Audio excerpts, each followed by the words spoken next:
नमस्कार साथियों, मैं चंद्र प्रकाश शर्मा आपके लिए लेकर आया हूं संविधान की पॉडकास्ट क्लास, जिसके माध्यम से आप संविधान की संपूर्ण तैयारी कर सकेंगे।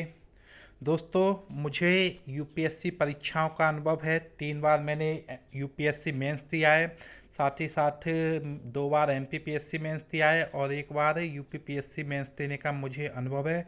तो मेरे अनुभव का आप सभी लोग लाभ उठा सकते हैं। शुरुआत करते हैं हम संविधान की विशेषताओं से। हमारा प्रमुख टॉपिक चल रहा है ये, और आज से स्टार्ट है। तो संविधान की प्रमुख विशेषताएं हम देखते हैं। दोस्तों, आप जानते हैं संविधान सभा ने हमें एक बेहतर संविधान सौंपा और उस समय इसकी कुछ विशेषताएं थीं। कहने का मतलब कुछ मूल विशेषताएं थीं, और आज 70 साल बाद कुछ विशेषताओं में परिवर्तन भी आया है। तो हम दोनों ही चीज़ों पर बात करेंगे। तो यदि हम देखें तो आप पाएंगे कि संविधान है, हमारा संविधान एक अद्वितीय है। अगर हम अपने संविधान की मूल भावना को देखें, संविधान के तत्वों को देखें, तो विश्व के विभिन्न संविधानों से हमें अलग दिखाई देता है अपना संविधान। आप देखेंगे, कुछ लोग कहते हैं कि भारत का संविधान उधार का थैला है, लेकिन मैं आपको बता दूं कि भले ही हमने दूसरे देशों से कई चीज़ें उधार ली हैं, लेकिन तब भी हमारे संविधान में कुछ ऐसी चीज़ें शामिल हैं जो हमारे ही संविधान में शामिल हैं, अन्य किसी देश के संविधान में शामिल नहीं है। और यही कारण है जो एक तरीके से हमारे संविधान को दूसरे देश के संविधानों से अलग बनाता है। दोस्तों, हम यदि बात करें, पिछले 70 सालों में कई महत्वपूर्ण परिवर्तन संविधान में हुए हैं, और जिन्हें हम संविधान संशोधन के नाम से जानते हैं। आपको बता दूं, 7वां संविधान संशोधन, 42वां संविधान संशोधन, 44वां संविधान संशोधन और आपका 73वां और 74वां संविधान संशोधन इस प्रक्रिया में प्रमुख हैं। आप जानते भी होंगे कि 74वां जो संविधान संशोधन 1976 में किया गया था, उसे हम मिनी संविधान के नाम से भी जानते हैं। ऐसा इसलिए क्योंकि उस संविधान संशोधन में संविधान में बड़े स्तर पर परिवर्तन किया गया। तो कुल मिलाकर आप एक बात समझ गए होंगे कि संविधान में परिवर्तन किया जा सकता है। हमारा संविधान जो है परिवर्तन के लायक है। लेकिन मैं आपका ध्यान दिला दूं कि केशवानंद भारती मामला हुआ था, उसमें सुप्रीम कोर्ट ने स्पष्ट किया था कि संविधान में संसद के द्वारा जो परिवर्तन किया जाएगा वो एक सीमा तक ही हो सकता है। कहने का मतलब, जो मूल ढांचा होता है संविधान का, उसमें संसद परिवर्तन नहीं कर सकती। तो दोस्तों, ये हुई मुख्य रूप से एक तरीके से की प्रस्तावना इस टॉपिक की। अब हम एक एक करके पढ़ेंगे संविधान की विशेषताएं, सभी पर विस्तृत चर्चा करेंगे। पहली विशेषता है सबसे बड़ा लिखित संविधान। आप सभी जानते होंगे भारत का संविधान विश्व का सबसे बड़ा लिखित संविधान है, और इस लिखित संविधान की अपनी कुछ विशेषताएं हैं। जैसे कि आप देखेंगे, हमारे संविधान में एक प्रस्तावना है। हमारे संविधान में मैं जो बात कर रहा हूँ वो मूल संविधान की कर रहा हूँ, जो 26 जनवरी 1950 को लागू हुआ था। उस समय उसमें एक प्रस्तावना थी, 395 अनुच्छेद थे, और साथ ही साथ ये 22 भागों में बटे हुए थे और 8 अनुसूचियाँ शामिल थीं। लेकिन आप देखेंगे वर्तमान समय में इसमें काफ़ी परिवर्तन आया है। हालांकि प्रस्तावना आज भी एक ही है। जो अनुच्छेद 395 हुआ करते थे, वो अनुच्छेद 465 से ज़्यादा हो चुके हैं। लेकिन आपका ध्यान में आकर्षित करना चाहूँगा कि 395 अनुच्छेद आज भी क्रम संख्या के अनुसार हैं। मतलब तीन जो क्रम के अनुसार 395 से 396 क्रम संख्या नहीं हुई है, बल्कि आंतरिक रूप से जो है अनुच्छेदों की संख्या बड़ी है, जिन्हें हम आर्टिकल कहते हैं। साथ ही साथ आप देखेंगे, जो भाग पहले 22 हुआ करते थे वो भाग 25 हो चुके हैं। लेकिन यहाँ पर भी वही बात है, क्रम संख्या के अनुसार आज भी 22 भाग ही हैं। और जो अनुसूचियाँ हैं भारतीय संविधान में, उनकी संख्या 12 हो चुकी है। अर्थात 8 से 12 हो गई है, मतलब 4 अनुसूचियाँ और जोड़ी गई हैं। यहाँ पर दोस्तों, मैं एक बात और आपकी आकर्षित करना चाहूँगा, आपका ध्यान आकर्षित करना चाहूँगा कि ऐसा बिल्कुल भी नहीं है कि चीज़ें हमारे संविधान में जोड़ी ही गई हों, कुछ चीज़ें हटाई भी गई हैं। जैसे आप देखेंगे, संविधान में भाग 7 जो हुआ करता था उसे हटा दिया गया है, और साथ ही साथ संविधान में भाग 4 का, 9 का और 14 का मतलब इंग्लिश में ए बोल सकते हैं, 4A, आपका 9A और 14A, इन्हें जोड़ा गया है। और इसी तरीके से अनुसूचियां भी जोड़ी गई हैं। तो आप कह सकते हैं कि संविधान में चीज़ें जोड़ी भी गई हैं, चीज़ें हटाई भी गई हैं। तो कुल मिलाकर हमारा जो संविधान है वो इस कारण से आप देख सकते हैं एक बड़ा संविधान है। अब हम देखते हैं कि आखिर इतना बड़ा संविधान बनाने की ज़रूरत क्या पड़ी। तो वो कारण हम देखेंगे। सबसे पहला कारण है भौगोलिक कारण। आप जानते हैं भारत का विस्तार काफ़ी अधिक है। आप ज्योग्राफी में इसका अक्षांशी और देशांतरी विस्तार पढ़ते होंगे। आप इसका क्षेत्रफल भी जानते होंगे, 32 लाख वर्ग किलोमीटर है। तो इतना बड़ा क्षेत्रफल था, साथ ही साथ हमारे देश में विविधताएं बहुत थी। तो सबके लिए प्रावधान करने ही करने थे। और यही कारण है दोस्तों कि एक तरीके से हमारा संविधान बड़ा हो गया। आपको बता दूं इसका इफेक्ट ये पड़ता है जब भारत का विस्तार अधिक होता है। अगर आप नॉर्थ ईस्ट के राज्यों को देखें, या आप जानते होंगे 371 जो आर्टिकल है उसमें कई ऐसे राज्यों को शामिल किया गया है जिनके लिए विशेष प्रावधान है। तो वो इसीलिए किया गया है। अगर ये हमारे देश का आकार छोटा होता तो हमारे संविधान का भी आकार छोटा होता। दूसरा कारण हम ऐतिहासिक है। आप देखेंगे उस समय जब भारत शासन अधिनियम बना था 1935, उस अधिनियम को हमने पूरा अपने संविधान में शामिल किया है। तो इस कारण भी हमारे संविधान का आकार बड़ा हो गया है। तीसरा कारण देखेंगे आप कि केंद्र और राज्यों के लिए, हालांकि हमारे यहाँ पर एक ही संविधान है, तो जब आपके लिए केंद्र का भी वही संविधान, राज्यों का भी वही संविधान होगा, तो सीधा सा मतलब है कि संविधान का आकार बढ़ जाएगा। जबकि आप बाकी देशों में देखेंगे केंद्र के और राज्यों के संविधान अलग अलग होते हैं, संघीय देशों में जैसे कि अमेरिका में, लेकिन हमारे यहाँ पर ऐसा नहीं है।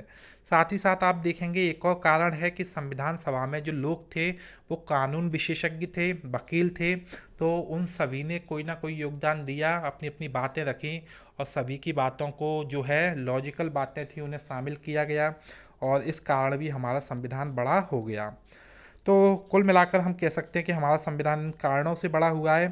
साथ ही साथ एक और चीज़ है दोस्तों, आपको बता दूं, हमारे संविधान में प्रशासनिक प्रावधान भी रखे गए हैं। प्रशासन कैसे किया जाएगा, यही कारण है कि हमारा संविधान और भी बड़ा हुआ है। वैसे आप देखेंगे विश्व के अन्य देशों में सिर्फ मौलिक सिद्धांतों को रखा जाता है, प्रशासनिक प्रावधान संविधान में शामिल नहीं किए जाते, लेकिन हमारे संविधान के साथ ऐसा है। और यही कारण है कि हमारा संविधान बड़ा हो गया है। तो ये एक पहली विशेषता थी। दूसरी विशेषता की तरफ चलते हैं। विभिन्न स्रोतों से लिया गया। आप जानते हैं कि हमारे संविधान पर विभिन्न देशों की छवियों का जो है एक तरीके से प्रभाव है। विभिन्न देशों से हमने प्रावधान लिए हैं। मोटे तौर पे आप कह सकते हैं कि जैसे कि आपका अमेरिका हुआ, आपका ब्रिटेन हुआ, आयरलैंड हुआ, कनाडा, ऑस्ट्रेलिया, जर्मनी, इनसे हमने प्रावधान लिए हैं। इसके बारे में हम अलग एक वीडियो बनाएंगे जिसमें पूरा बताएंगे कि किस किस देश से कौन कौन से प्रावधान लिए गए हैं और उनका महत्व क्या है। तो कुल मिलाकर आप देखेंगे हमारे संविधान में 1935 का जो अधिनियम था, भारत शासन अधिनियम, अधिकांश हिस्सा लिया गया। साथ ही साथ जो हमारे संविधान का दार्शनिक भाग है वो जो है, जिसे हम मौलिक अधिकार राज्य के नीति निर्देशक तत्वों के नाम से जानते हैं, वो भी शामिल किए गए। और आप जानते होंगे मौलिक अधिकार हमने अमेरिका से लिए हैं, और साथ ही साथ राज्य के नीति निर्देशक तत्व हमने आयरलैंड से लिए हैं। तो कुल मिलाकर हम यहाँ पर एक निष्कर्ष दे सकते हैं कि हमारा संविधान विभिन्न देशों से लिया गया है। लेकिन मैं आपको बता दूं दोस्तों कि ये पूरी तरीके से उधार का संविधान इसे मत कहिए, क्योंकि हमने अपनी परिस्थितियों के अनुसार, भारतीय आवश्यकताओं के अनुसार उन चीज़ों में परिवर्तन किया और तब उन्हें अपने संविधान में शामिल किया। चलते हैं अगली विशेषता की तरफ। तीसरी विशेषता है भारतीय संविधान की कठोरता और लचीलेपन का समन्वय, या हम बोल सकते हैं नम्यता और अनम्यता का समन्वय। दोस्तों आप जानते हैं हमारा संविधान कठोर और लचीले का समन्वय है।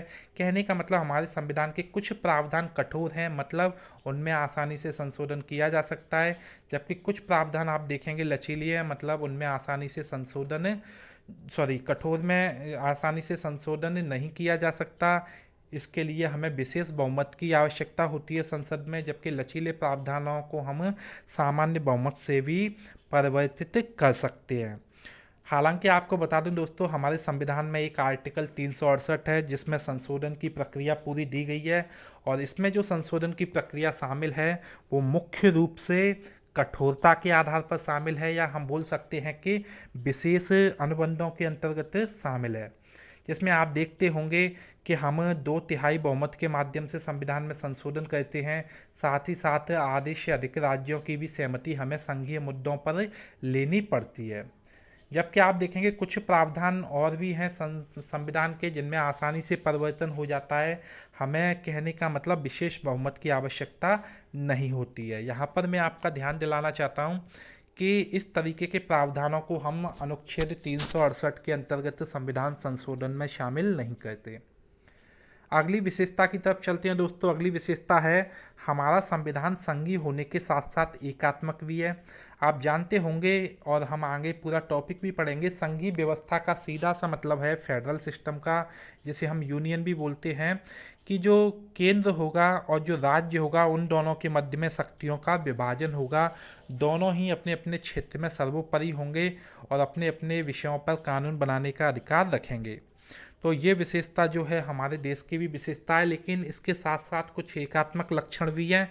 मतलब केंद्र सरकार जो है कुछ समय पर काफ़ी हावी हो जाती है, या हम बोल सकते हैं कि केंद्र सरकार की शक्तियाँ अधिक होती हैं।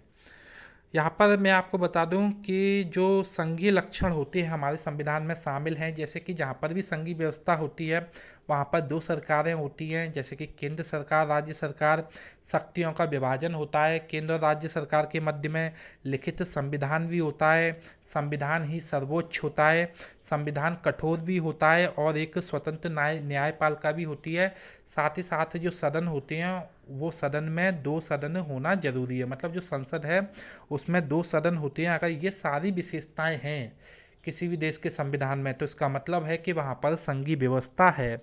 लेकिन इसके बाद भी आप देखेंगे हमारे यहाँ पर एकात्मक लक्षण भी हैं, जैसे कि हमारे यहाँ पर ये सब होते हुए भी एक शक्तिशाली केंद्र सरकार है, हमारे यहाँ पर एक संविधान है, हमारे यहाँ पर एकल नागरिकता है, संविधान हमारा कुछ जगहों पर लचीला भी है, और साथ ही साथ आप देखेंगे हमारे यहाँ पर केंद्र सरकार के द्वारा राज्यपाल की नियुक्ति की जाती है। अखिल भारतीय सेवाओं जो है भेजी जाती है, अखिल भारतीय सेवाएं की स्थापना राज्य केंद्र के द्वारा की जाती है इनमें भर्ती, और साथ ही साथ आपातकालीन प्रावधान। कहने का मतलब ये वो सारी चीज़ें हैं जो हमारे संविधान को एकात्मक भी बनाती है। इन सारी चीज़ों के बारे में हम डिटेल हर चैप्टर में पढ़ते जाएंगे। साथ ही साथ आप देखें दोस्तों हमारे संविधान में संघीय शब्द का प्रयोग कहीं पर नहीं हुआ है। हमारे संविधान का पहला आर्टिकल सिर्फ यही कहता है कि भारत क्या है, राज्यों का संघ है, यूनियन ऑफ स्टेट है भारत। ये लाइन काफ़ी महत्वपूर्ण है मेरे छात्रों। इस लाइन का मतलब है कि जो भारत का संघ बना है, भारत देश बना है, वो राज्यों के बीच किसी समझौते के फलस्वरूप नहीं बना है, और ना ही किसी भी राज्य को संघ से अलग होने का अधिकार है। ये 2 बातों को आपको बहुत अच्छे से जानना है। और यही कारण है दोस्तों कि हमारे जो संविधान में जब कठोरता के भी लक्षण है, या हम बोल सकते हैं कि संघीय लक्षण भी है, एकात्मक लक्षण भी है, तो हमारे संविधान को अलग अलग नामों से भी कुछ लोगों ने एक तरीके से प्रदर्शित किया है। जैसे कि कुछ लोग इसे बार्गेनिंग फेडरलिज्म बोलते हैं, कहने का मतलब समझौता करने वाला या बार्गेनिंग करने वाला संघवाद। कुछ लोग इसे कॉर्पोरेटिव फेडरलिज्म बोलते हैं, मतलब आपका एक तरीके की कोऑपरेटिव होती है, साझेदारी या सहकारी संघवाद। और कुछ लोग बोलते हैं कि ये एकात्मकता की भावना में संघ है, मतलब इसमें एकात्मकता की भावना भी है और साथ ही संघ है। तो कुछ इस तरीके के तकनीकी जो है कोटेशन दिए गए हैं। अगली विशेषता आती है सरकार का संसदीय रूप। तो आप देखेंगे हमारे संविधान की प्रमुख विशेषता है सरकार का संसदीय रूप। संसदीय प्रणाली को पहले आपको समझना चाहिए दोस्तों। संसदीय प्रणाली ब्रिटेन की देन है, और इस तरीके की प्रणाली में जो कार्यपालिका होती है वो विधायिका के प्रति उत्तरदायी होती है, या हम बोल सकते हैं कि कार्यपालिका और विधायिका दोनों मिलकर ही काम करती हैं। अगर इनमें कोई टकराव होगा तो बहुत बुरी स्थिति उत्पन्न हो जाती है। या हम और भी सरल तरीके से बोलना चाहें तो आप देखेंगे जो सरकार होती है, सरकार के नुमाइंदे होते हैं, वो संसद में भी बैठते हैं, और यही प्रणाली कहलाती है संसदीय प्रणाली। आप देखेंगे जो अमेरिका में प्रणाली पाई जाती है उसे अध्यक्षीय प्रणाली बोलते हैं, और ये पूरी तरीके से संसदीय प्रणाली अध्यक्षीय प्रणाली से भिन्न होती है। पूरा टॉपिक है ये जो हम आगे पढ़ने वाले हैं। आप देखेंगे संसदीय प्रणाली को हम वेस्टमिंस्टर प्रणाली या उत्तरदायी सरकार के रूप में या मंत्रिमंडलीय सरकार के रूप में भी जानते हैं। अगर मैं आपको कुछ विशेषताएं बताना चाहूँ संसदीय प्रणाली की, तो इस प्रणाली में हमेशा दो प्रमुख होते हैं। एक नाम मात्र का प्रमुख होता है और एक वास्तविक प्रमुख होता है, मतलब एक राष्ट्रपति और दूसरा आपका हुआ प्रधानमंत्री, जिसमें से राष्ट्रपति आपका वास्तविक जो नाम मात्र का प्रमुख होगा, जिस पर शक्तियाँ नाम मात्र के लिए होंगी, जबकि वास्तविक होगा आपका प्रधानमंत्री। साथ ही साथ संसदीय प्रणाली में जिस दल को बहुमत प्राप्त होता है उस दल के नेता को ही प्रधानमंत्री बनाया जाता है। साथ ही साथ आप देखेंगे इसमें संयुक्त जवाबदेही होती है विधायिका और कार्यपालिका की। साथ ही साथ इसकी एक और महत्वपूर्ण विशेषता है संसदीय प्रणाली की कि विधायिका जो होती है, संसद होती है, उसमें मंत्री भी उपस्थित होती है, मंत्री भी जो है संसद की सदस्यता लेते हैं। और साथ ही साथ इस प्रणाली में आप देखेंगे केंद्र स्तर पर प्रधानमंत्री और राज्यों के स्तर पर मुख्यमंत्री नेतृत्व करने का काम करते हैं। एक और महत्वपूर्ण विशेषता है दोस्तों, जिसे हम बोलते हैं निचले सदन का विघटन। आप देखेंगे संसदीय प्रणाली में लोकसभा या विधानसभा को हर 5 साल के बाद विघटित होना ही पड़ता है। तो कुल मिलाकर दोस्तों ये वो प्रणाली है जिसे हम प्रधानमंत्री प्रणाली या प्रधानमंत्री सरकार के नाम से भी जानते हैं।